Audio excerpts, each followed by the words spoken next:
Selamat sore teman-teman. Teman-teman di sini ada yang belum tahu saya? Banyak ya. Saya juga belum tahu beberapa dari kalian.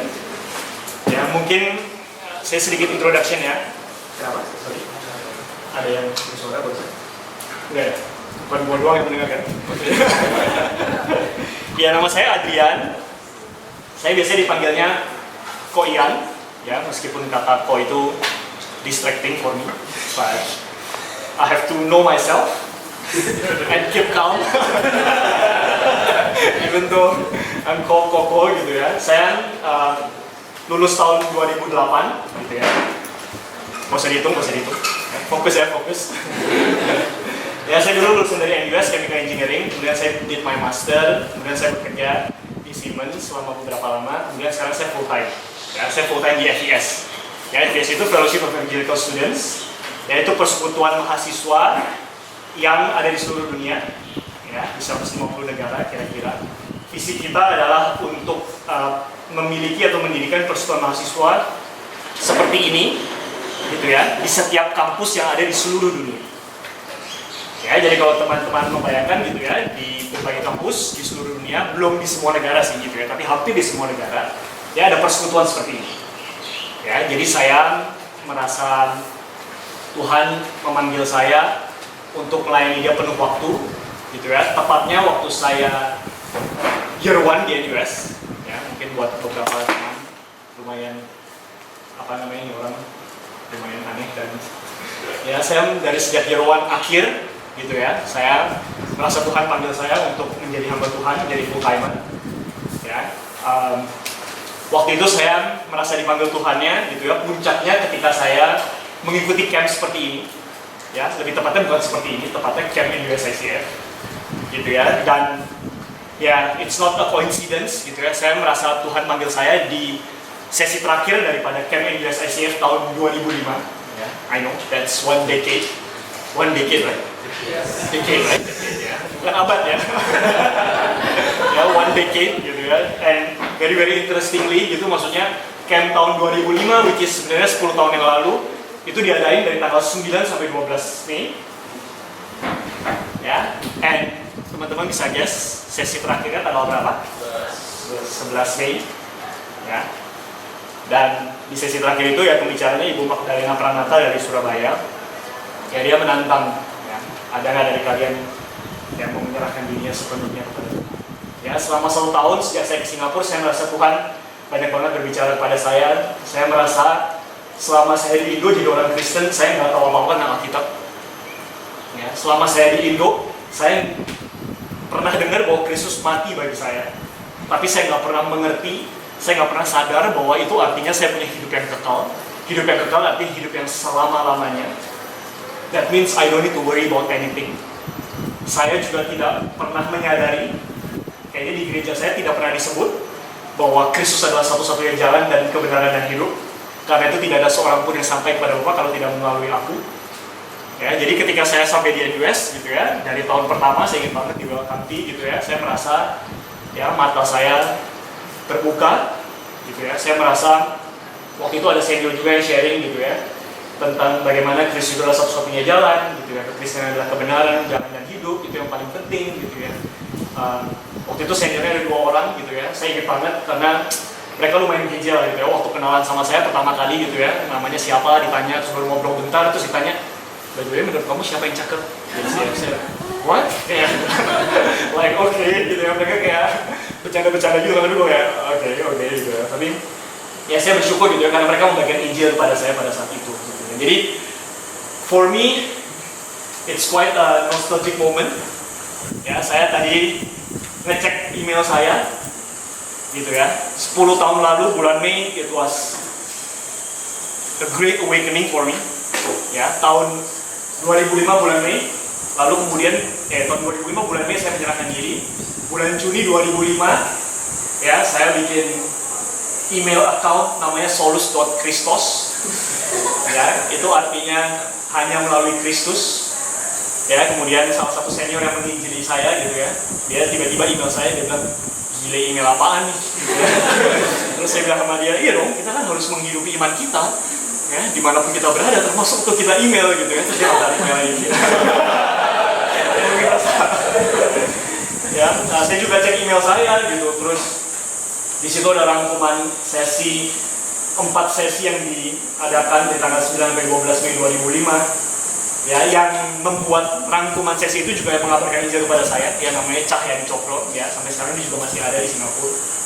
Ya, kemudian saya lihat sesi yang keempat, ya saya benar-benar ingat gitu maksudnya apa yang disampaikan di sana, yang salah satu kalimat yang sangat menyentuh.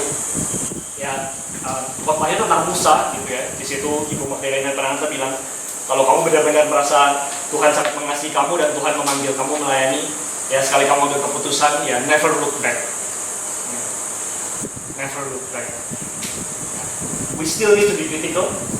Ya, dalam perjalanan iman saya ada waktunya goncang. Ya, ada waktunya saya bertanya gitu ya, am I delusional? Ya, bukunya siapa? Richard Dawkins. Ada yang pernah baca? Mungkin belum pernah. Jangan-jangan kita semua delusional sampai kita membaca buku itu ya. Apa judulnya? The God Delusion gitu maksudnya. Ya, ada waktu-waktunya saya seperti itu ya. Tapi saya benar-benar harus bersaksi sampai hari ini Tuhan benar-benar mengafirmasi, Tuhan mengkonfirmasi, ya Tuhan membuat saya mengenal Dia lebih sungguh gitu ya. Saya merasa setiap kali saya khotbah gitu ya, Tuhan masih gitu ya memberikan api, ya masih memberikan semangat gitu ya. Ya meskipun ada waktunya gitu ya, kalau misalkan saya khotbah ada mata-mata yang ngantuk gitu ya, dan kemudian ya ada kepala-kepala yang sedikit tertunduk gitu ya, kadang-kadang saya tidak bisa membedakan apakah itu mengamini gitu ya atau gitu ya, gitu ya kayak don't really know gitu ya, tapi Tuhan masih pelihara gitu ya. Kita sama-sama buka dari Lukas pasal 16. Lukas pasal 16. Ya, ini kita akan bahas satu perikop aja. Ini salah satu bagian firman Tuhan yang cukup terkenal, yang saya percaya sebagian besar daripada kita, ya kalau nggak semua daripada kita pasti udah pernah baca, itu maksudnya bagian firman Tuhan ini.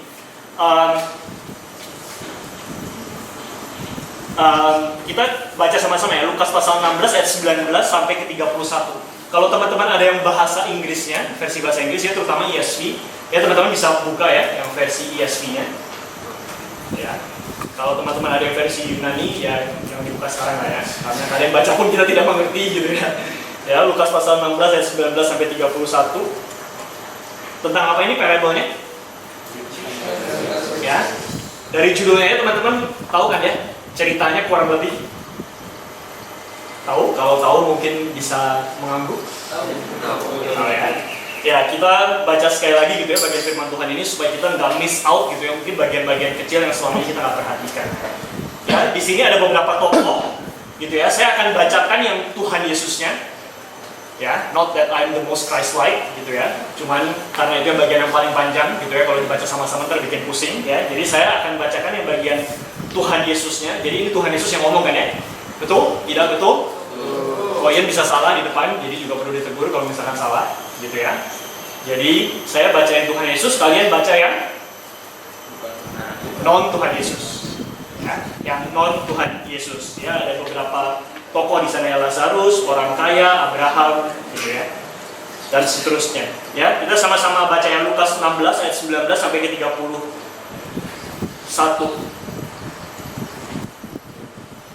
There was a rich man who was clothed in purple and fine linen, and who feasted sumptuously every day. And at his gate was laid a poor man named Lazarus, covered with sores, who desired to be fed with what fell from the rich man's table. Moreover, even the dogs came and licked his sores. The poor man died and was carried by the angels to Abraham's side. The rich man also died and was buried, and in Hades, being in torment, he lifted up his eyes and saw Abraham far off and Lazarus at his side.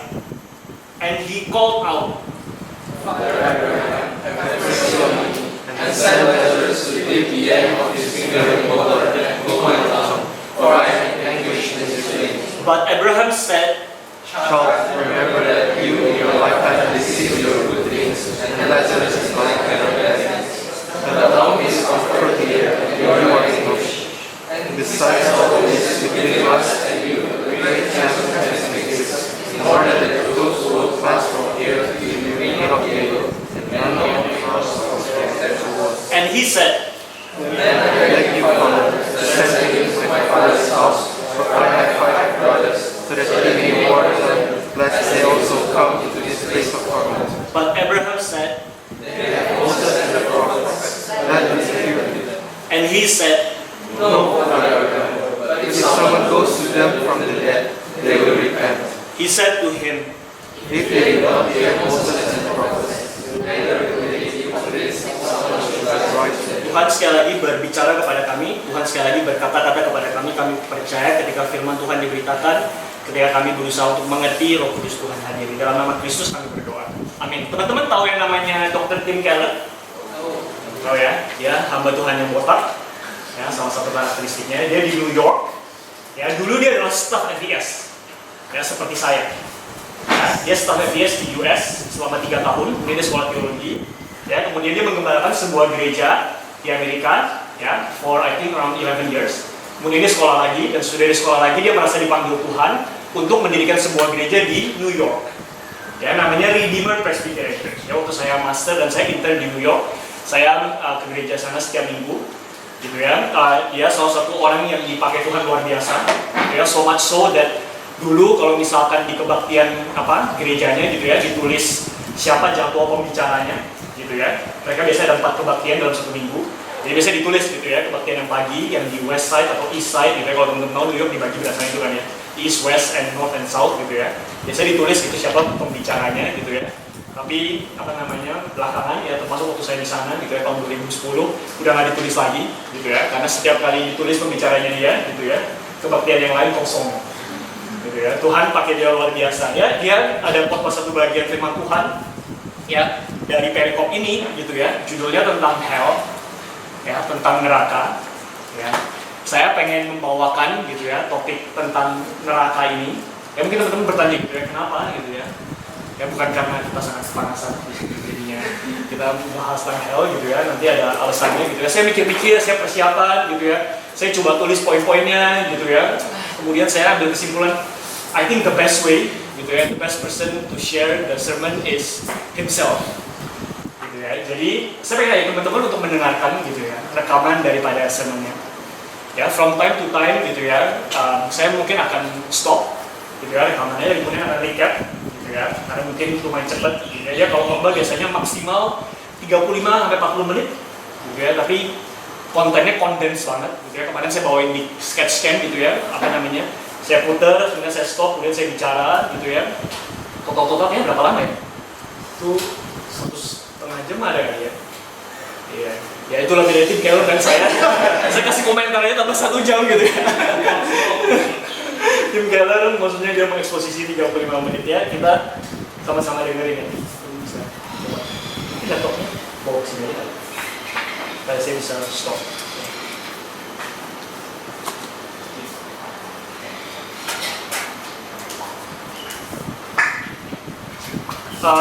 Message-nya bakal dibacain sekali lagi. Ya, jadi teman-teman bisa fokus, gitu ya, melihat message-nya. Ya, dan teman-teman juga bisa sambil berdoa, gitu ya, minta Tuhan untuk berkata-kata kepada kita.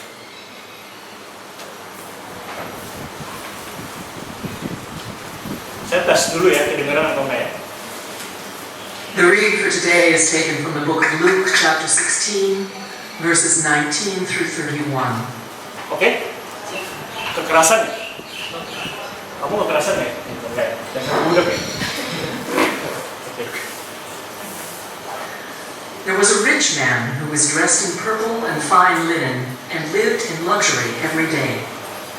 At his gate was laid a beggar named Lazarus, covered with sores and longing to eat what fell from the rich man's table. Even the dogs came and licked his sores. The time came when the beggar died, and the angels carried him to Abraham's side. The rich man also died and was buried. In hell, where he was in torment, he looked up and saw Abraham far away, with Lazarus by his side. So he called to him, "Father Abraham, have pity on me, and send Lazarus to dip the tip of his finger in water and cool my tongue, because I am in agony in this fire." But Abraham replied, "Son, remember that in your lifetime you received your good things, while Lazarus received bad things. But now he is comforted here, and you are in agony. And besides all this, between us and you, a great chasm has been fixed, so that those who want to go from here to you cannot, nor can anyone cross over from there to us." He answered, "Then I beg you, Father, send Lazarus to my father's house, for I have 5 brothers. Let him warn them, so that they will not also come to this place of torment." Abraham replied, "They have Moses and the prophets. Let them listen to them." "No, Father Abraham," he said, "but if someone from the dead goes to them, they will repent." He said to him, "If they do not listen to Moses and the prophets, they will not be convinced even if someone rises from the dead." This is the word of the Lord. Every week, we're taking one of the things that in our culture, and especially in New York City, troubles people the most about Christianity. Each week we're choosing one of the things that troubles people the most about Christianity and looking at it. And this week, we're looking at the Christian teaching that God is a judge, and a judge who consigns people to hell. Ya, jadi kalau teman-teman dengerin, ya, ini lagi seri menjawab objections to Christianity. Ya, setiap minggu mereka membahas topik-topik, ya, yang biasanya menjadi objection to Christianity. Ya.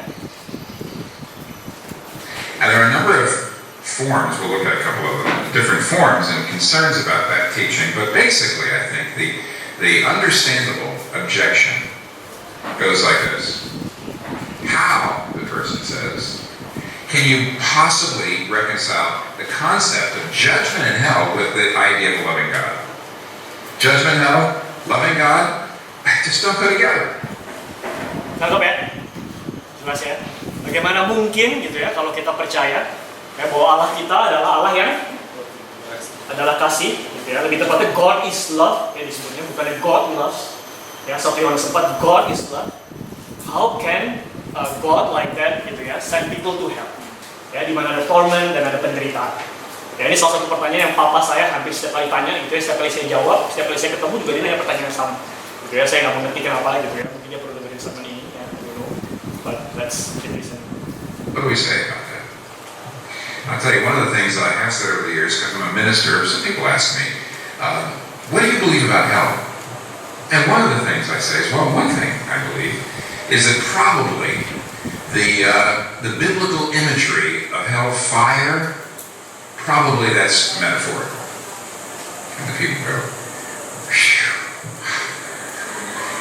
Then I always say, it's metaphorical for something probably infinitely worse than fire. Nangkep ya? Oke. And I go, huh? I'd like to argue that the Christian understanding of hell is crucial. That's something that is infinitely worse than fire. That something is crucial for understanding your own heart, for living at peace in the world, and for knowing the love of God. Understanding what the Bible says about hell is crucial for understanding your own heart, for living in peace in the world, and for knowing the love of God. Ya, kalau teman-teman pernah dengerin sermonnya Tim Keller selalu menyampaikan poinnya dalam 3 poin. Ya, dalam pembahas selalu dalam 3 poin. Ya, ini 3 poin yang baru dia sampaikan. Outline-nya. Ya, the Christian understanding of hell is important. Ya, because it help us to apa yang pertama? Anybody? Yang pertama, it help us to understand our heart. Ya, teman-teman bisa dari situ. Ya, Christian understanding of hell, first and foremost, dia help us to understand our heart. Yang kedua, it help us to live in peace, live with peace in this world. Ya, live with peace in this world. Yang ketiga, apa? Ya, understanding the love of God. Ya, understanding God's love. Ya, ini adalah outline daripada khotbahnya. Ya. Christian understanding of hell is important for us to know our heart, to live with peace in this world and to understand God's love. Well, those three things are very counterintuitive. Each one gets more counterintuitive than the others. So let's go. And by the way, the first point, or first topic is the longest, and the other two will build on it. First of all, understanding hell is crucial to understand your own heart. This parable has two characters, a rich man and a poor man. And one of the things that the commentators have told us for years is that one remarkable feature is that this is the only parable in which a character, the poor man, has a proper name. If you look at all of the rest of Jesus' parables, no one has a proper name assigned to them except this poor man who's named Lazarus. But if the one character would have a name, surely if Jesus is going to use that approach, the other character should have a name, but he doesn't. There's a name character and a nameless character, and the contrast is deliberate. Well, what does it mean? In Israel at that time, the rich man almost could not have possibly been an atheist or a pagan.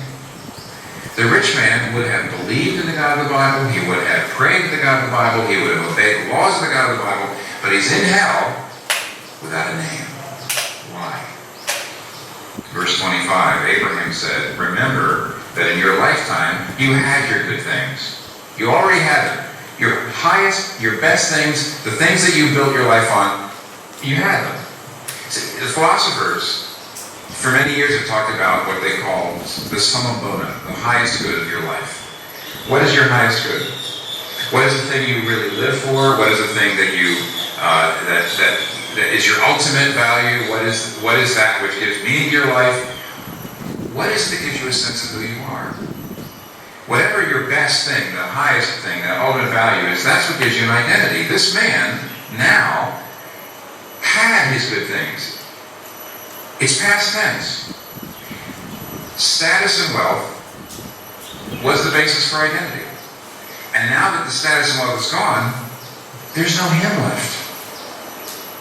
He was a rich man or nothing. He has no identity. It's gone. It's nameless.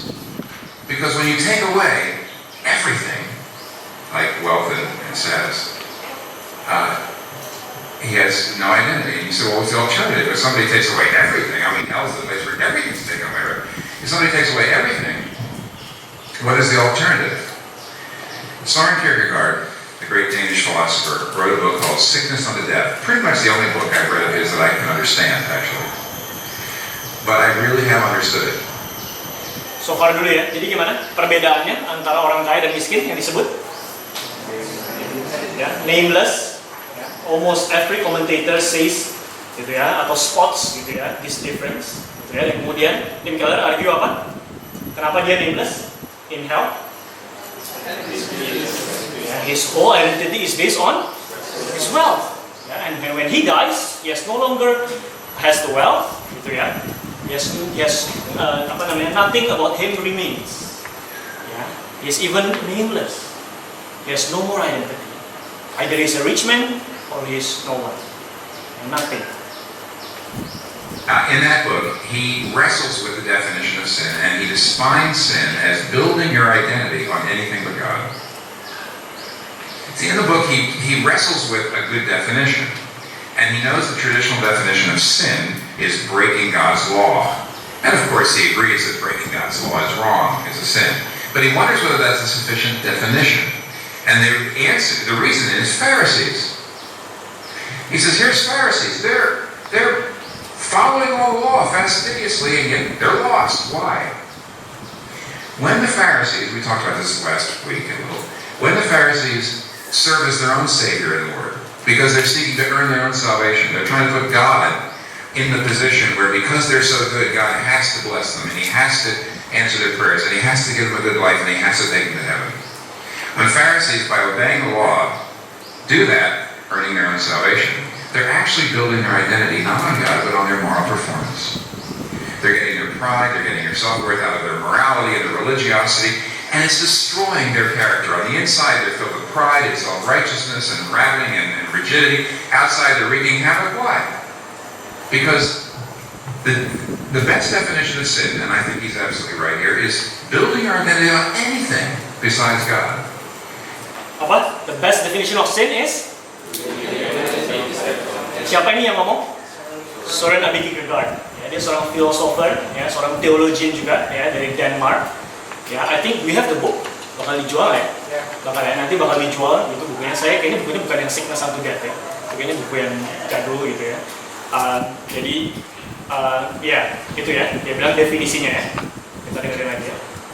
Things, turning them into ultimate things. Now, Kierkegaard, I think, is being radically biblical, especially he's following Romans 6, which we're going to look at later in the fall. And what Kierkegaard is saying is this: if you take a good thing and make it an ultimate thing, if you look at anything in this life and say, if I have that, then I have importance and value. If I have that, but if I don't have that, then I'm nothing. If you look at money, career, your talents, your looks, if you look at a relationship, if you look at your parents, if you look at your children, if you look at power, approval, comfort, control, if you look at any of these things, and make them more fundamental to your significance and security than the love and knowledge of God,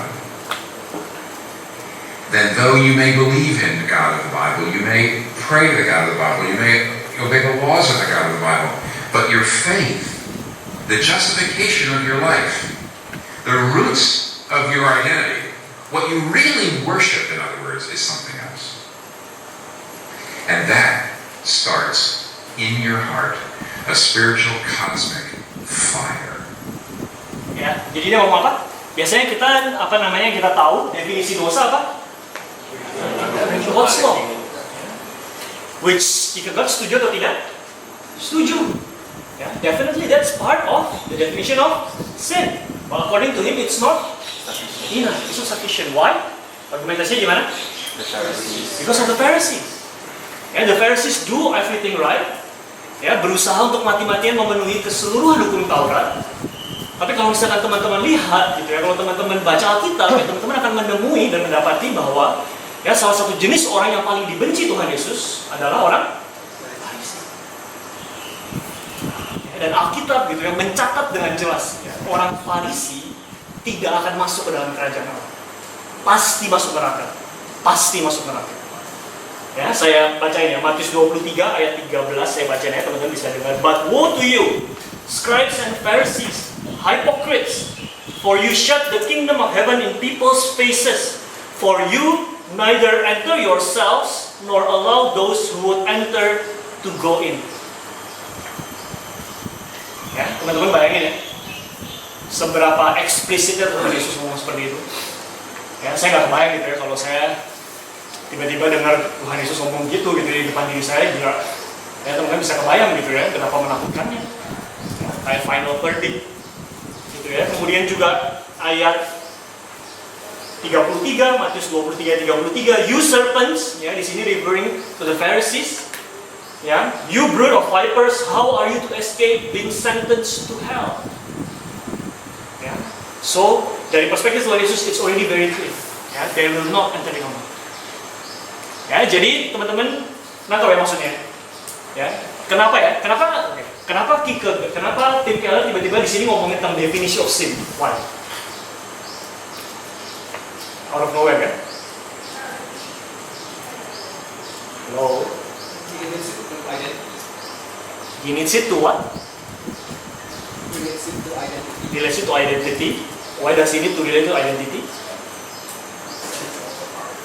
Ya. Ya, kalau teman-teman baca gitu ya perikop Lukas pasal 16, ini salah satu perikop yang paling menarik, itu karena di situ ditulis Lazarus dan orang kaya, yang satu masuk neraka, satu masuk surga. Ya, tapi nggak ditulis nih. Kenapa orang kayanya masuk neraka? Ya, salah apa sih? Kita bilang, salah apa dia? Ya, kalau Yudas Iskariot jelas kan ya, ditulis itu maksudnya. Tapi sih nggak ditulis. Ya, Tim Keller argues, ya, berdasarkan pandangannya daripada Kierkegaard juga, bahwa orang kaya ini berdosa. Ya, dan dosanya dia bukan sekedar tidak menjalani hukum Taurat, ya, atau seperti yang Kierkegaard bilang, sangat besar kemungkinan ya dia ini adalah orang Yahudi. Bukan hanya orang Yahudi, tapi orang Yahudi yang taat. Bukan hanya orang Yahudi yang taat, tapi orang Yahudi yang juga berusaha untuk memenuhi hukum Taurat.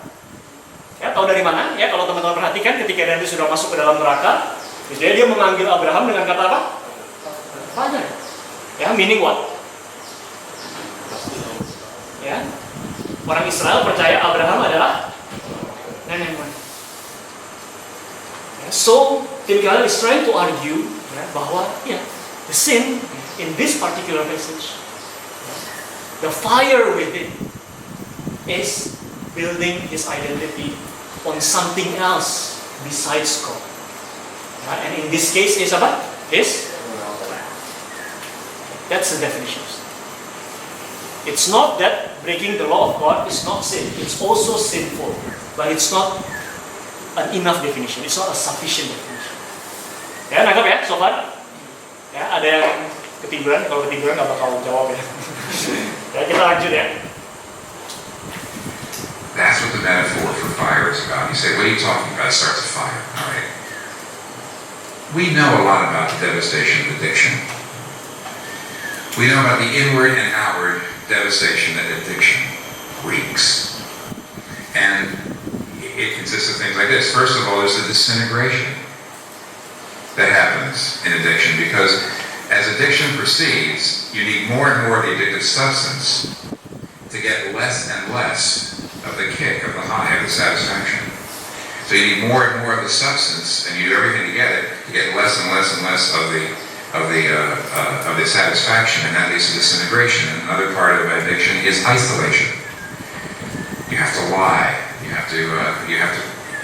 have to defend yourself, and of course you are always blaming everyone else, and you're always blaming everything else for the problems. And you say, nobody understands me, and everybody's against me. And of course, that's all part of denial. There's disintegration, there's isolation, there's denial. Efek daripada apa? Addiction, apa karakterisnya? Disintegration, isolation, and Ability to increasingly to see what's really happening. Getting more and more and more out of touch with reality. Ah, yes, you know. In fact, everybody probably in this room says, I know, of course I know, first hand or second hand, at the most third hand, the devastation of those poor people who get addicted to substances. Ah, but wait. What if the Iron Giant is right? Now, since most of you look like you're older than 10 years old, you may not have seen the movie The Iron Giant. But I would suggest you watch it because it's maybe the best animated movie I've ever seen. I love The Iron Giant. And if you watch The Iron Giant, there's one place where The Iron Giant says, souls don't die. Souls can't die. And of course, if he's right, and that's what the Bible says, is that the soul after death goes on forever, your personal consciousness goes on forever. If the Iron Giant is right, and Kierkegaard's right too, that is that every single person, religious or irreligious, moral or immoral, is addicted, as it were, grounding your very identity, taking your very self from something besides God that can never give you the satisfaction that you hope it will give you. If we're addicted, all of us addicted, in the ultimate sense, and our soul's going forever, what does that mean? C.S. Lewis puts the two together and says this. He says, Christianity asserts that we are going to go on forever, and that must either be true or false. Now, there are a good many things which would not be worth bothering about if I were going to live only 80 years or so, but which I had better bother about if I'm going to go on living forever. Perhaps my bad temper or my jealousy are getting worse, though gradually, that the increase in my lifetime will not be very noticeable. But it might be absolute hell in a million years. In fact, if Christianity is true, hell is the precisely correct technical term for it. Hell begins with a grumbling mood, always complaining, always blaming others, but you are still distinct from it.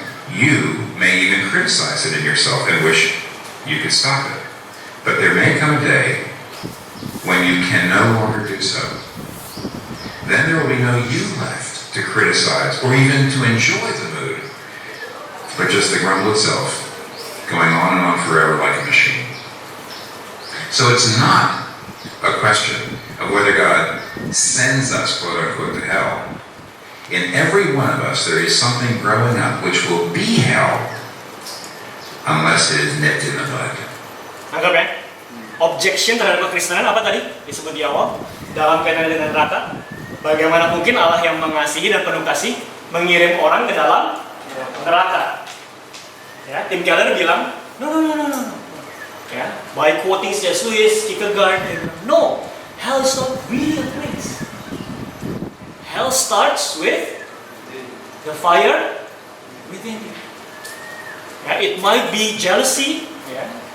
If we quote C.S. Lewis, it might be our bad temper, something that is bad, something that is sinful in us, yeah, that keeps getting worse and worse with time.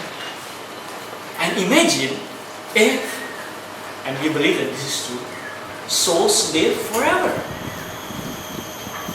Imagine how bad our jealousy, our bad temper, our addiction to pornography, yeah, all the sins that we have done, our anger, if we let it become worse and worse for eternity, that's going to become hell. That's going to become hell. So it starts with us, with Him. It starts with the desire to go against God. And it gets worse and worse, and we live for eternity. Ya, nangkap? Ada pertanyaan atau pernyataan atau kebingungan? Ada yang perlu dibangunin? Ada yang perlu dikritikin? Ada yang perlu... Oke ya? Halo? Ya, oke. Sip. Kita lanjut ya. Jadi kalimat terakhir apa tadi? So, there is something in us which will become hell unless we nip it in the bud. Yeah, nip it in the bud meaning we prevent it from growing. And then if we don't prevent it from growing, yeah, it will become hell. And that's hell. Yeah? That's the biblical understanding of hell. Ya teman-teman, mungkin waktu dengar, saya nggak pernah dengar ya definisi ini sebelumnya gitu ya. Saya juga baru dengar ini di awal tahun gitu ya. Saya merasa, iya, saya kok selama ini jadi orang Kristen sekian lama belum benar-benar mengerti ya konsep ini dengan jelas. Jadi kita bukannya mengajarkan ajaran yang berbeda gitu ya daripada ajaran ortodoks ya yang bilang bahwa dosa adalah melanggar bermalah. No, it's beyond. It's beyond. Ya, kita lanjut ya. Fire. You watch a log in the fire, it's falling apart. It's one thing to love a career, but if you build your identity on a career and something goes wrong with it, something's going wrong in your career, you're not just wounded and hurt, which you should be, you're devastated, you're worthless, you feel worthless, you want to throw yourself off a bridge, disintegration. It's okay to love somebody and to just to want to be loved, but if you build your entire identity on that, and there's a problem in your relational life, you won't just be hurt and wounded like everyone like you should be, but you'll be devastated, you'll feel worthless, you want to throw yourself off a bridge. Your good things enslave you. They're starting to disintegrate you. They're starting to isolate you.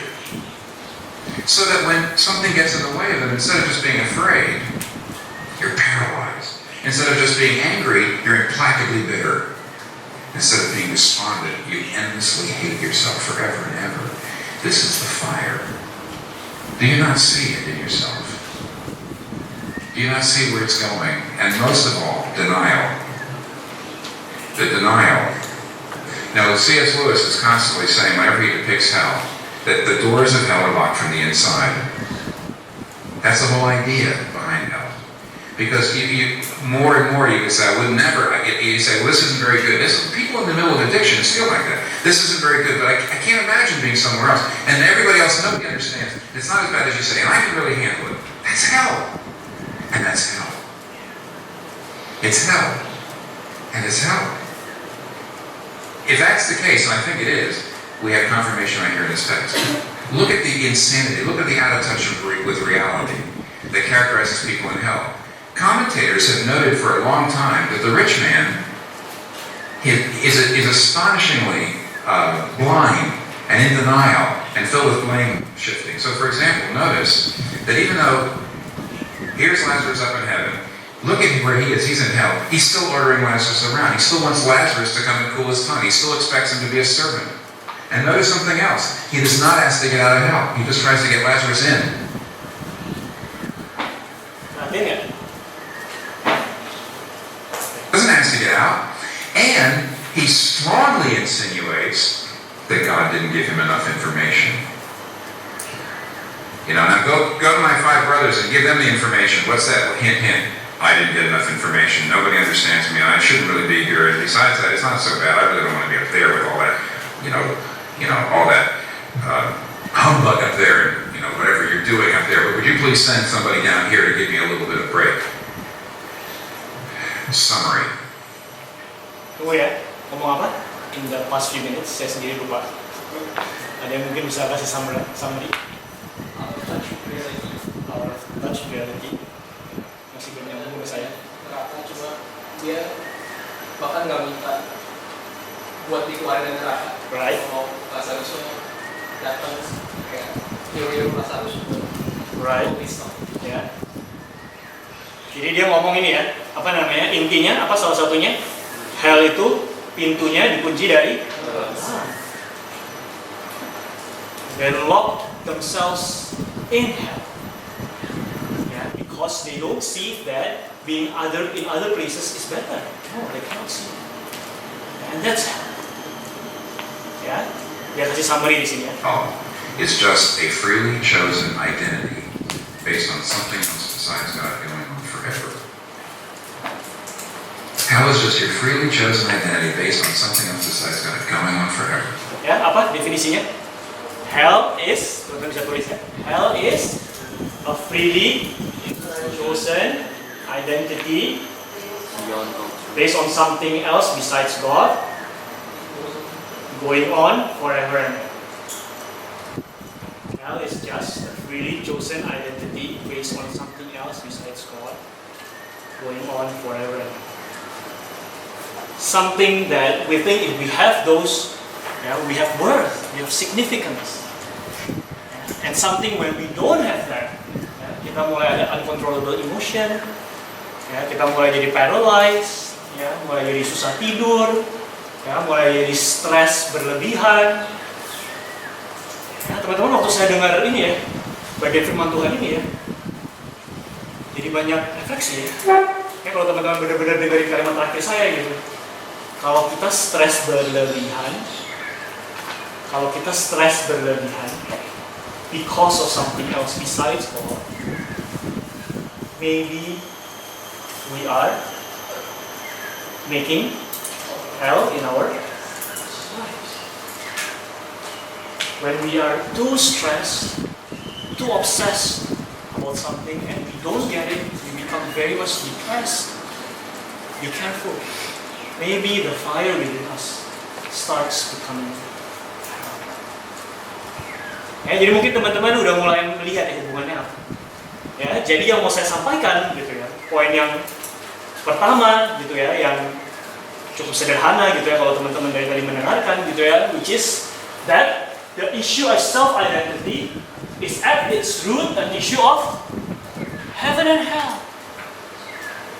Kita seringkali mikir gitu ya, topik yang kita knowing self, knowing yourself. Oh, ini kaitannya mungkin tentang kekuatan, kelebihan dan kelemahan saya gitu ya, strength and weakness gitu ya. Mungkin topik ini bakal deal a lot with personality, gitu ya. Personality saya apa, gitu ya. Mungkin juga akan deal a lot dengan life calling, panggilan hidup saya apa, atau life partner, gitu ya. Siapa yang paling cocok dengan saya dan seterusnya dan seterusnya. Gitu ya, kita mikir knowing ourselves, is just for the sake of living here. But if we really open our eyes, we really look at the Bible, no. At the root of self-identity, what do we build our identity on? It tells us, whether we will create hell for ourselves or not. Saya ulang ya. Based on what we build our identity, it determines whether we will be in heaven or in hell. Whether we will be with God forever or we will be separated with God forever. Mungkin kita nggak kepikiran gitu ya. Saya waktu saya belum memikirkan poin ini, dia juga nggak mikirin gitu ya. Saya selalu mikirnya, Iya, kalau kita mau masuk surga, gimana? Kata firman Tuhan, atau kata pendeta, atau kata staff, atau kata buku KTB, ya, percaya kepada Kristus, ya, sebagai Tuhan dan Juru Selamat. Betul, exactly. Ya, but that also means that we will build our whole identity in God, in Christ, and not in something. Ya teman-teman ya, ini khotbah ini gitu ya, sangat mengena buat orang di New York. Karena orang di New York gitu ya, they are very very successful people. Ya, di New York itu ada banyak slogan. Ya, slogannya says that if you can do it in New York, you can do it everywhere else in the world. Anywhere else in the world. Ya, New York people are the best people in the world. New York people are the most brilliant people in the world. Ya, people who build their identity based on something else beside God. Ya, their money. Ya, kalau teman-teman ingat gitu ya, berapa banyak orang yang bunuh diri ya ketika krisis ekonomi tahun berapa? Yang terakhir 2008. How many people ya just jump off gitu ya di train, di subway di New York. Ya, high people ya yang menempati high position gitu ya in financial company. Because when they lose ya their position, when they lose their money, they don't have as much money as before. Ya, then they lose their worth, their significance.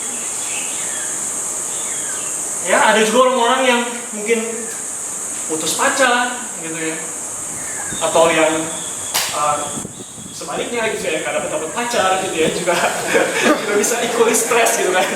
Bukan cuma mereka yang tidak tidak bisa mempertahankan relasi gitu ya, mereka yang juga tidak bisa mendapatkan pacar gitu maksudnya.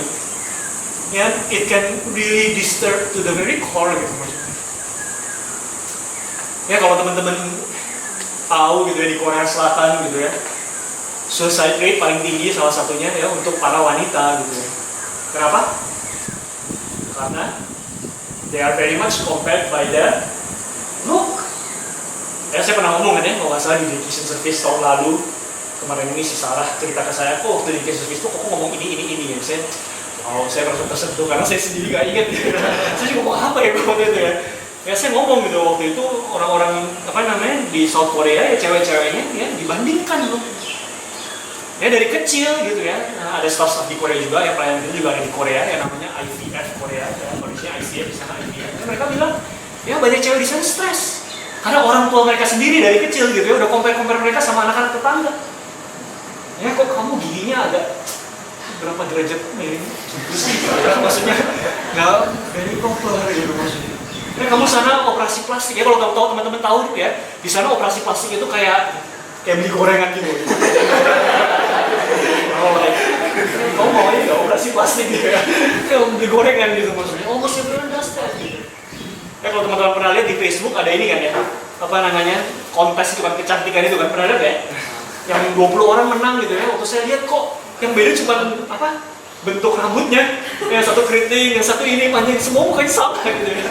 Jadi mungkin cetakannya sama gitu ya. So, I bet mereka pasti operasi plastik di tempat yang beda-beda kan, nggak mungkin dong gengsi dong. Masa ketemu calon lomba gitu di tempat operasi plastik yang sama gitu. Beda-beda mungkin ini sama gitu maksudnya.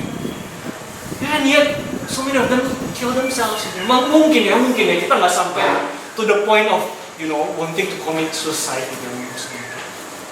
Ya, tapi mungkin ya hidup kita penuh dengan stres. Ya, mungkin hidup kita penuh dengan frustration. Ya, mungkin hidup kita penuh dengan bitterness. Ya, that's a sign. Ya, that's an alarm for us to wake up. Probably something in us, the sin in us, is growing to become heavy. And so the question is, who are you? The point is, the camp is very important. Gitu ya. It's not for the next level Christians gitu ya, yang sudah percaya Yesus sebagai Tuhan dan Juru Selamat. The next levelnya to know yourself. No, it's a package. Ya, saya bilang kemarin di camp sketch gitu ya. Knowing your calling in life, knowing God's calling in life.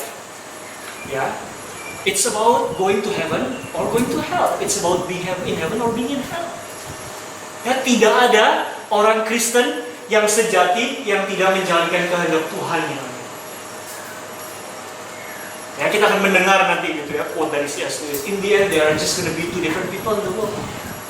People who say to God, your will be there. I will follow you, no matter what, wherever you go. Ya, whatever you want me to do.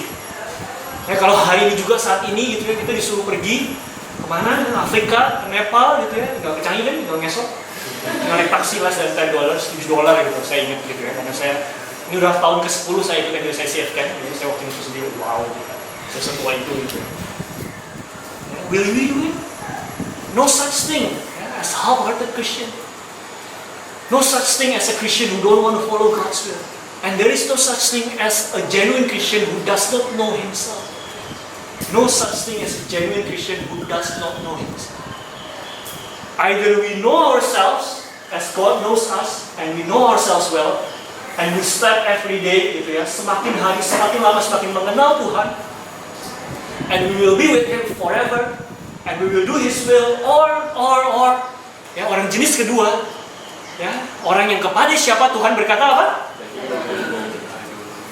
Orang yang tidak pernah mengenal panggilan hidupnya.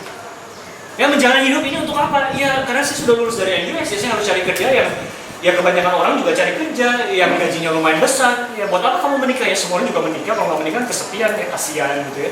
Dilihat orang gitu ya. Nggak ada sama sekali konsep saya menikah ya untuk apa? Memperbanyak bumi, karena memenuhi bumi gitu ya. Nggak ada konsep itu. Ya, ini sungguhan ya, kalau teman-teman benar-benar bertemu dengan hamba Tuhan yang sejati gitu ya, mereka akan berusaha punya anak sebanyak mungkin. Ya, contohnya Kofibo misalnya gitu ya. Jadi staff punya anak 3 itu berat banget. Ya, dan cuma 1 yang bekerja. Ya, Pak Diri ya, berapa 4 gitu ya. Pak Navito gitu ya, punya anak 4 gitu ya. Pak Tong gitu ya, dan beberapa Tuhan yang lain gitu ya. Jonathan Edwards, saya punya anak 12 gitu ya. Saya juga punya anak 12 itu hidup saya. Gak penting gitu ya. But has nothing to do with God. Buat apa kamu menikah? Ya karena saya suka sama diri, suka sama saya. Has nothing to do with complementing each other to fulfill God's calling in your life and in each other's life. Yeah, and you don't know yourself. Yeah, then maybe you are going to hell. Maybe you are creating hell in ourselves. Ya teman-teman, this is a very very serious point. Yeah, the issue of self-identity is at its root an issue of heaven and hell. Either you know God and then you know yourself, or you don't know yourself. That means you don't know God, and that means God doesn't know you, and that means we will be separated from God. Nah, itu poin yang pertama. Ya, poin yang kedua yang saya sampaikan ya. One thing that we need to be continuously aware of about ourselves adalah apa? Kita baca sama-sama ya, 1, 2, 3. In each of us there is something, a fire in tanda kutip, which will be hell unless it is nipped in the bud. Yeah? In each of us there is something which will be hell unless it is nipped in the bud. Yeah, and that is our sin. Yeah, which becomes worse and worse with time unless we are aware of it. Yeah, and our tendency, yeah, to build our identity on something else besides God. And that tendency is that something which will be hell unless it is nipped in the bud. Ya teman-teman ya, kita semua ya di dunia ini, termasuk yang di dalam Tuhan ini ya, kita tuh we love our places so much. Ya terutama di kota besar ya, New York City, Singapore. Ya. Salah satu hal yang paling kita takutkan ya, one of the things that we scared the most is rejection. We are so scared of it. Ya kita takut banget. Ya beda sama orang lain tuh kita takut banget. Ya kita takut banget gitu ya kalau ya saya punya teman gitu ya di MBIS yang mahasiswa saya gitu ya. Dia pernah bilang sama saya pengen banget kok punya pacar. Ya saya merasa kok hidup ini rasanya sepi gitu ya. Tanpa ada seseorang di samping saya gitu ya. Terus dia bilang, tapi sesudah saya berumur, saya rasa belum waktunya.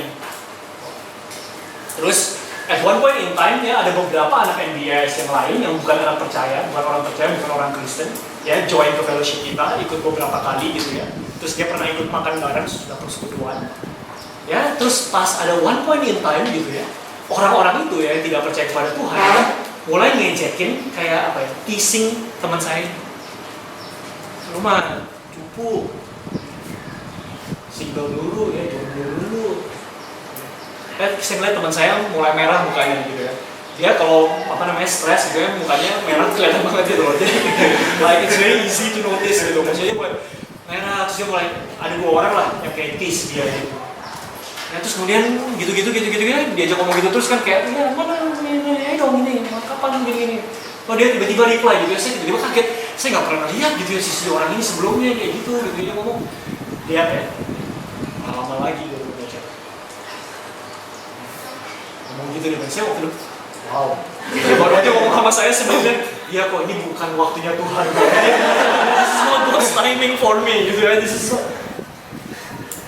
just because of 2 people teasing him, ya makan. Saya jadi dia ya, tidak tempat duduk aja, atau saya ngomongin yang lain, saya coba ngejok, atau saya ngegaring gitu. Kalau garing kan menarik perhatian kan ya memang sih habis itu malu sih, cuman banyak kan people will forget, right? Ya, coba teman-teman perhatikan ya. So many things ya in our lives we do ya, so many decisions that we make in our lives. We do it because we are insecure. We do it because we thought by doing it, yeah, we think people will accept us. People will look up to us. Yeah, there is something within us. There is a tendency for us to build our identity on something else besides God. Ya kalau misalkan teman-teman sekarang gitu ya merasa oke lah bener kok Ian ngomong, tapi oke lah kok Ian gak selebay itu kok Ian gitu ya. Ya mungkin karena teman-teman semua di sini masih cukup-cukup, ya, masih muda-muda. Ya belum ada yang punya pulau kan? Ya, belum ada yang punya company kan?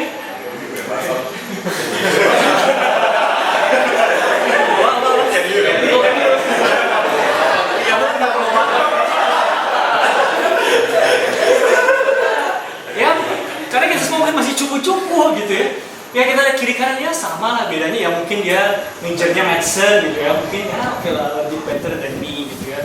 Tapi teman-teman nggak tahu kalau udah lulus ya, kalau teman-teman engineer dan dia medicine, ya apalagi kalau misalkan dia spesialis, ya maybe teman-teman bekerja yang engineer bekerja dengan sangat keras juga membanting Tuhan gitu ya, berbulan-bulan ya dia cukup ketemu 1 pasien sekali gitu, ngomong operasi gitu ya beberapa menit dan itu pakai robot gitu ya, kalau teman-teman tahu zaman sekarang operasi pakai robot, ya jadi cuma dibolongin di udel sama di samping ya, kayak mission room ya operasinya kayak gitu, jadi cuma dokter itu cuma operate pakai mesin for a few minutes and you can imagine how much money that they make.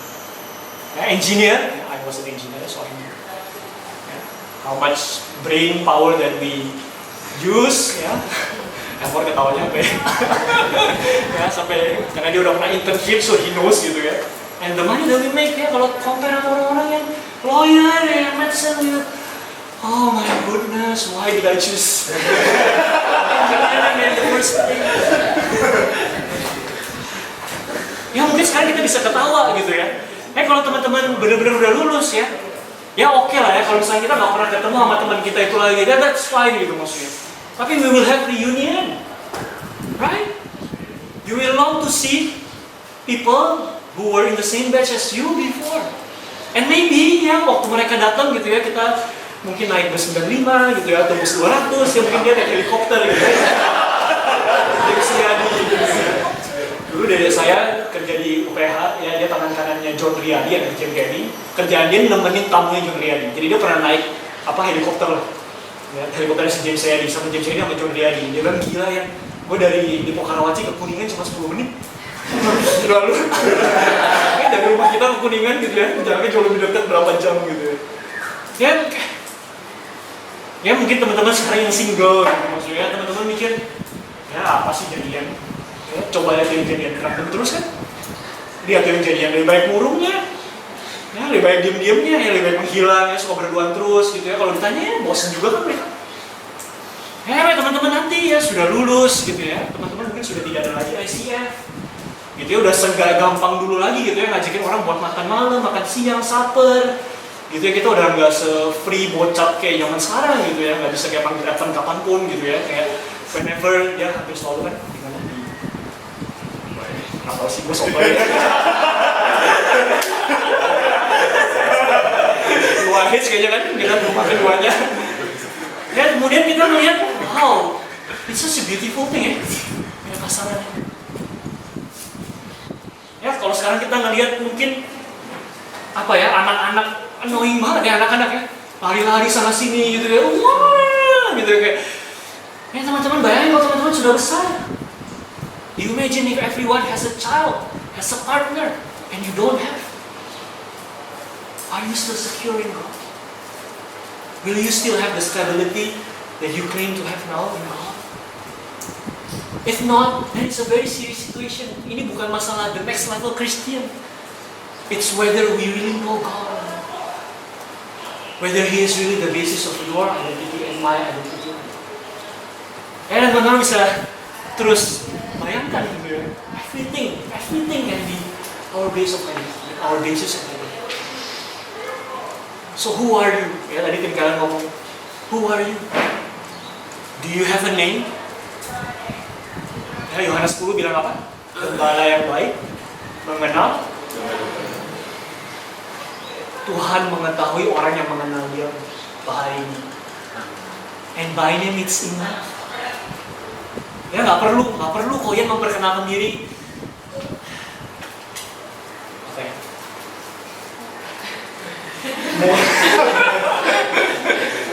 Multi talented, gitu ya. I have an MIT degree. Don't need. Ya mungkin ini kedengarannya sederhana, simple ya. You know ya, whether your identity is secure or not. Ya, maybe ya. One of the ways to test it when you stand in front. Ya, and maybe when you don't do anything. You don't impress anyone. Maybe when you stand in awkwardness with each other. Just stand, look in the eye. I don't show my strengths, my capability. I'm just what I am. As God created. I'm wonderfully and fearfully. And I'm safe in Christ. Ya bukannya kerja gak penting, bukannya dapat degree gak penting gitu ya. Dia belum lulus ya, saya gak bilang. Saya tidak mau membangun identitas saya pada degree gitu ya. Jadi drop out semua gitu ya. Itu kayaknya juga masuk hell gitu ya. But in a different way gitu ya. That's what I'm saying. Yeah, what I'm saying, yeah. If we fail our degree, we don't get our degree, maybe we should be sad, but not be too sad that we are crushed. Yeah, so what's the practical application? Yeah. Try to be secure with each other, not because you are good in something, not because you are handsome, not because you are sexy, not because you are beautiful, not because you are smart. Just be who you are and keep growing in the Lord. Remember that God loves you. Yeah? The PS in that tema camp, it's not, she didn't actually do a PS. Itu inspired from a movie, right? PS I Love You. But it's the core of our camp. So this is what the camp is all about. This is what the camp is all about. It's about knowing ourselves as God knows us. It's about being secure in the Lord, not because, or being secure in our lives, being confident. And not because we have so many capabilities, we have so many things to boast of, but because God accepts our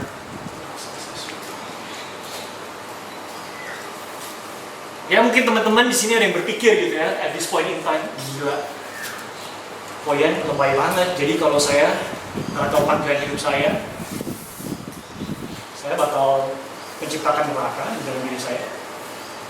Jadi maksud Koyan kalau misalnya saya sebenarnya dipanggil jadi guru, tapi saya memilih jadi asset manager, gitu maksudnya di Credit Suisse atau misalnya di Wobi atau whatever it is. Credit Suisse has no offense ya, dia first came out gitu ya, karena Jokowi baru jadi Credit Suisse, and I have no offense to him gitu ya. Apakah kalian ngomong begitu? Apakah kalian ngomong kalau misalkan I don't follow God's will for people? If I'm not secure in the Lord, then maybe I'm creating hell. Yes. Ya saya jawab yes.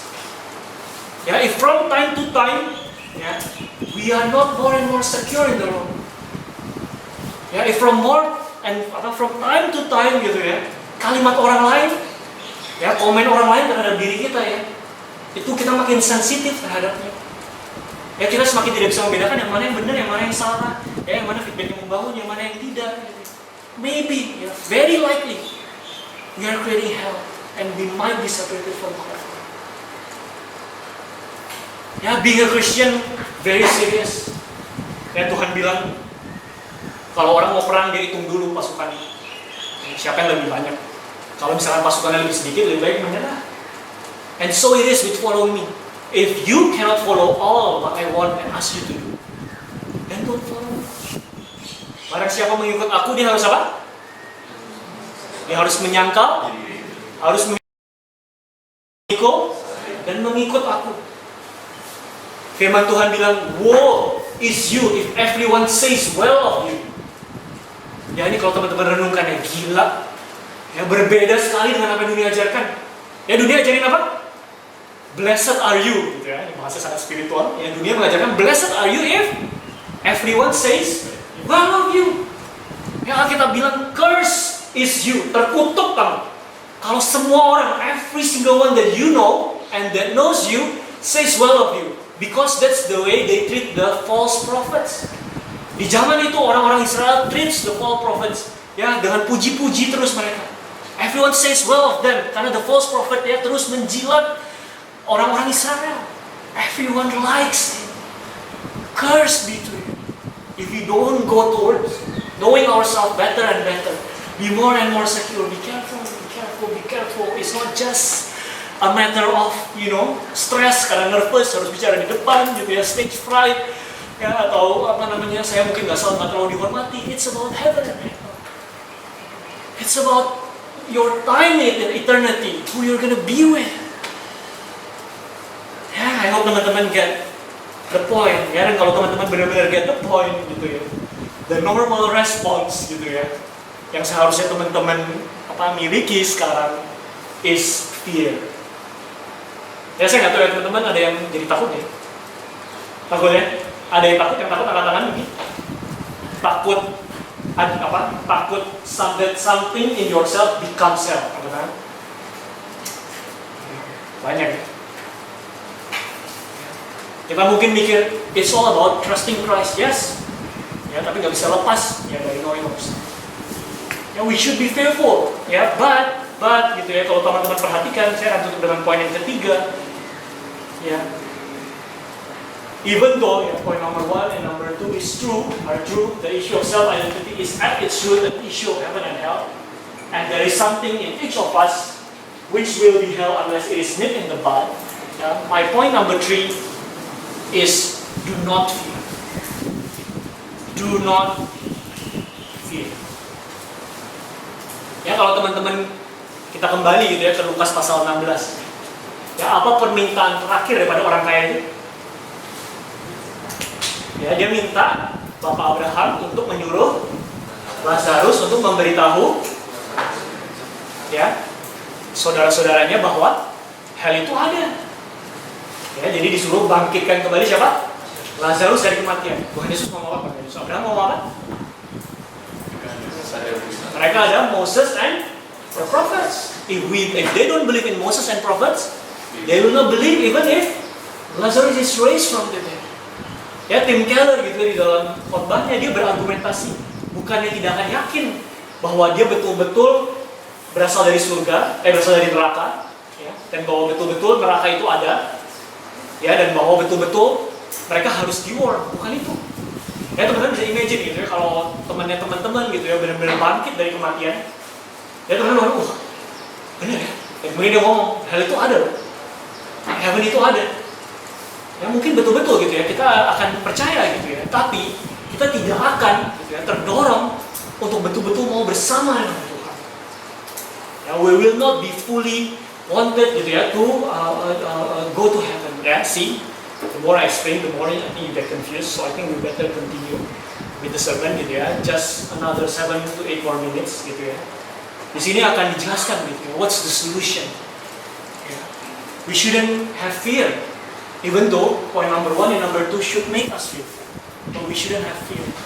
Ya, dan ini juga gitu ya yang nanti akan menjadi masukan saya buat kita dalam menjalani camp ini. Gitu ya. Bagaimana sikap yang harus kita miliki gitu ya ketika kita mengikuti camp ini, and try to know ourselves. Ya, kita dengerin ya.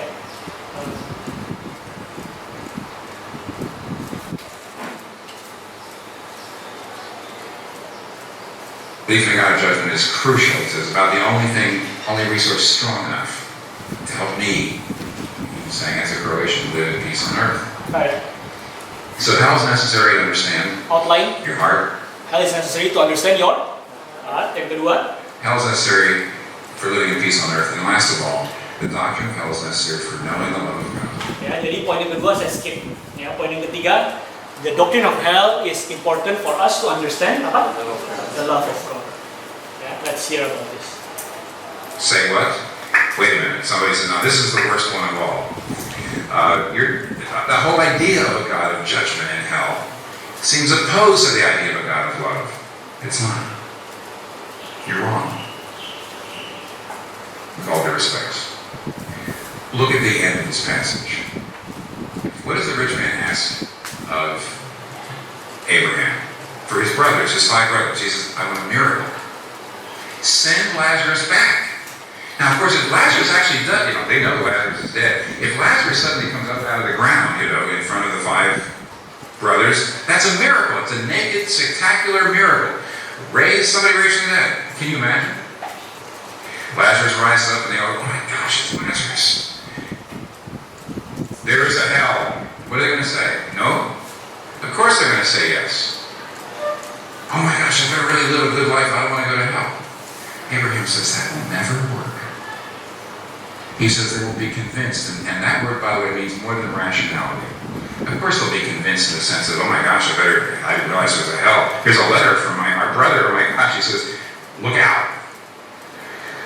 It doesn't mean, Abraham is saying, fear of hell, fear of damnation will never change the fundamental structures of your heart. Apa? Fear of hell will never change the fundamental structure of it. And you can write that down. Fear of hell. Fear will never change the fundamental structure of your heart.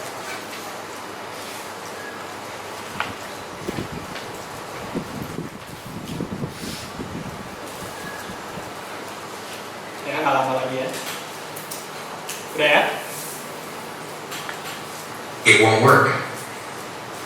And ironically, fear of hell will never keep you out of it. It won't put out the fire. Well, what is the fire? What's wrong with you and me? What's wrong with us? What's wrong with the world? Self-centeredness. Self-absorption. Me, rather than you. Me over you. Me on top of you. Me instead of you. That's what's wrong. And when you scare people, when people say, I better be good because of fear of hell. I better be good because of fear of damnation. Why are they being good? Are they being good for goodness sake? Are they being good for God's sake, just to please Him? They're being good for their sake. It's just more selfishness. It's moral selfishness, but it's selfishness. And not only that, are they doing it for God's sake, just to please Him, just to delight Him? No, they're using God. They say, well, if I live a really good enough life, then God will have to give me the things that I'm basing my identity on. Give me success. Give me family. Give me a man or woman of my dreams. Take me to heaven. All that sort of thing. In other words, God is still the means to an end to get the things you're really building your identity on. And so just to suddenly get really moral and go to church and read your Bible and do all these good things out of fear of hell, you're just turning up the flames. You're kind of rearranging the selfishness and the pride and the evil of your heart inside your moral life. You're jury-rigging the evil of your heart to make you a moral person. Ya, nangkap ya? Ya, kenapa? Kenapa if we have fear of hell, it will not make us really want heaven? Why? It will make us more self-centered. And the essence of hell is apa? Self-centeredness. It's self-absorption. Ya, orang yang tidak mau kehendak Tuhan. I want my will to be done. Ya, I want what I want to be done. Ya, it's all about me, and me. Dan orang yang fear of hell, yang takut, yang takut akan neraka, dan saya akan berargumentasi juga nanti takut akan almost everything else, gitu ya. Biasanya pusatnya adalah dirinya, berpusat kepada diri. And if that's the case, ya, by being fearful, you're turning up apa dia bilang? The flame. By being fearful of hell, maybe the possibility that something within us becomes hell is even bigger than before. Yeah, so that's the point. Do not fear. And what's the solution? You're not doing a thing about it. What will change the fundamental structures of the heart? Love. Radical love. Radical, unconditional love is the only thing that will take our mistrustful, in denial, conniving little hearts and shock them into a whole new way of living and being. Love. Well, where are we going to get that kind of love that changes our heart? Well, Jesus actually tells us that indirectly. What they say is, what this guy says is, if I just had a person raised from the dead, a naked miracle, if we sent that to those guys, then everything would be okay. And Abraham says no. But you see, that's almost supposed to make you think of something. What is that? Didn't Jesus rise from the dead? Didn't Jesus rise from the dead? Sure he did. Isn't Jesus rising from the dead enough? No. If Jesus suddenly just blows out the top of the mountain and shows up, that would just create fear. Ya, saya baca Alkitab berkali-kali, saya nggak pernah kepikiran lupa ini. Bener ya? Ya kan waktu disalib di depan semua orang kan? Kenapa ya? Nggak pas bangkit gitu, dia bangkit di depan Pontius Pilatus gitu kan? Begitu Pontius Pilatus kan berubah langsung kan pengakuan iman kita kan? Ya mungkin langsung bertobat, tapi bertobatnya out of apa? Fear. And that's not what God wants. That's why God didn't appear to everyone like that, and especially those who actually don't believe that He was God, He was the Messiah. Yeah? That would just create fear. It's, oh my gosh, he must be the Lord. What do I have to do? Where do I have to sign? See, how do I avoid hell? Jesus says, no, the key is you have to know why I died. And you know where you find that? Moses and the prophets. You have to know why I died and rose. And what does it say in Moses and the prophets? See, that's the only place you're going to find that love. It's understanding why. And the answer is, it was God's will to crush him. So we looked upon him and were called. He was disfigured beyond human appearance, and his form was marred beyond human likeness. For the Lord made him a guilt offering, but the results of his suffering he will see and be satisfied.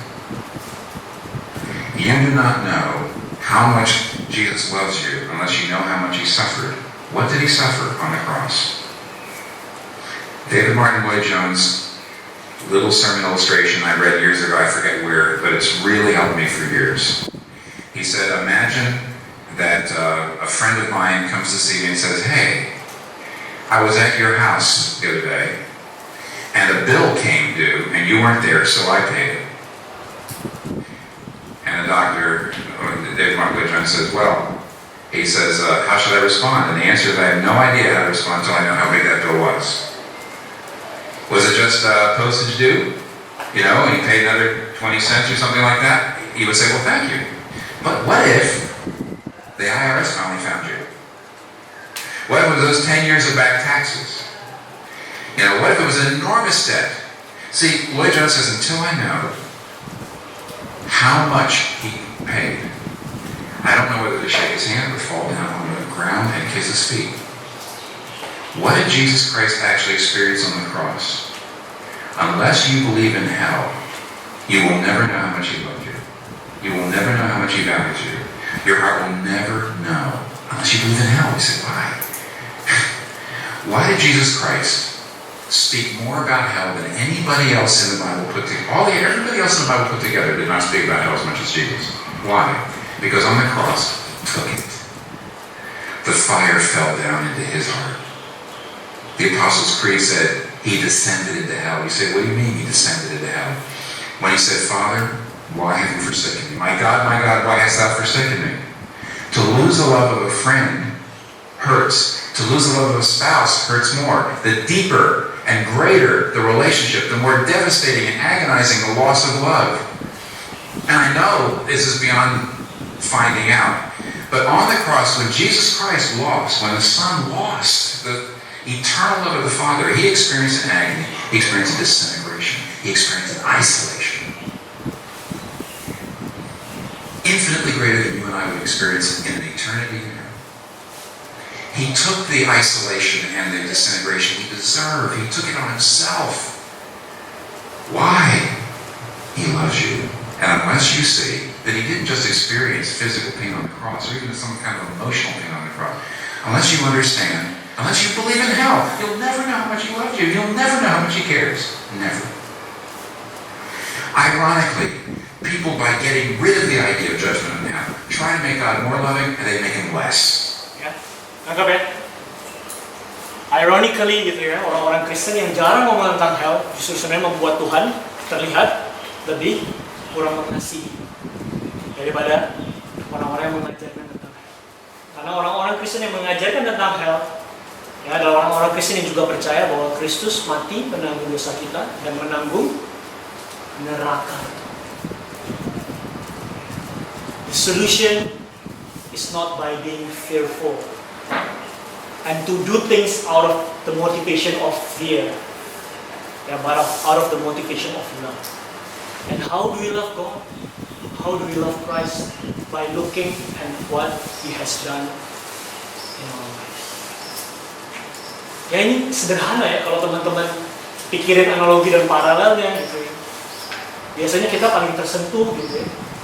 Atau mungkin teman-teman biasanya suka cowok atau suka cewek, yang cewek suka cowok, yang cowok suka cewek.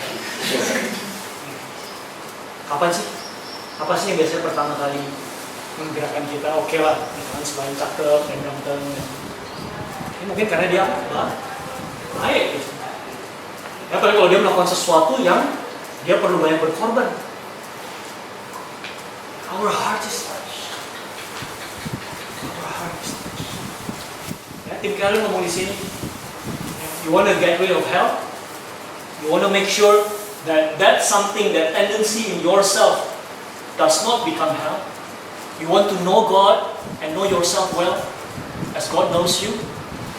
Don't have fear. Do not have fear. Ya seperti saya bilang di AGM gitu ya, susah. Ya, nggak punya ketakutan itu susah. Ya, tapi kalau teman-teman lihat gitu ya, topik yang kita, gitu ya, saya nggak tahu teman-teman udah anticipate atau belum gitu ya. Ya, teman-teman bisa imagine kalau misalkan ada ikut sesi pertama, teman-teman mendapati gila. Gue banyak banget membohongi diri gue. Terus bahas sesi knowing our past, wow ternyata masa lalu gue begitu galau dan suram dan yang kita dengar cerita orang lain ya, wow you know our past is so well. Ya, masa lalu saya mungkin ada begitu banyak luka, ya, ada yang menganiaya saya, gitu ya, dan seterusnya. Ya, kita ngomongin tentang hypocrisy gitu ya. Mungkin sesudah kita dengar sesinya kita merasa oh wow gitu ya. Actually I'm a hypocrite.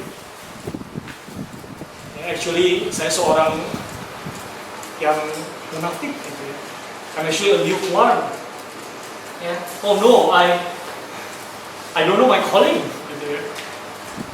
Ya this camp gitu ya. Kalau teman-teman nggak punya perspektif yang benar gitu ya, you will be very stressed. Because there are so many things in ourselves which actually we don't really want to know. There are so many evil in ourselves. We better not know because we know we're going to be stressed. So I want to close by encouraging all of us. Selama kami, when you know about yourself more, you start to become stressed. Mulai berasa itu. Jadi tes personality, kamu 100% introvert misalnya gitu ya. Kofibo itu tes personality dia 100% introvert sih gila. Mau baru tahu mas lah 100% introvert gitu, dia stres banget gitu ya. Kita juga udah stres sih pas tahu ya. 100% introvert gitu ya. And when you know that personality kalian apa nanti di sisi Coach Lee gitu ya, dan kalian tahu kelemahan kalian, yang misalkan saya INTJ, ya, introvert, intuitive, thinking and judging. Ya, salah satu kelemahan saya kalau ngomong ya, suka menusuk-nusuk gitu ya, suka membuat orang muntah darah dan berdarah-darah gitu tanpa saya menyadari. Jadi saya nggak merasa apa sih saya ngomong apa-apa gitu ya, orang udah kehilangan darah banyak dan pingsan gitu ya kayak.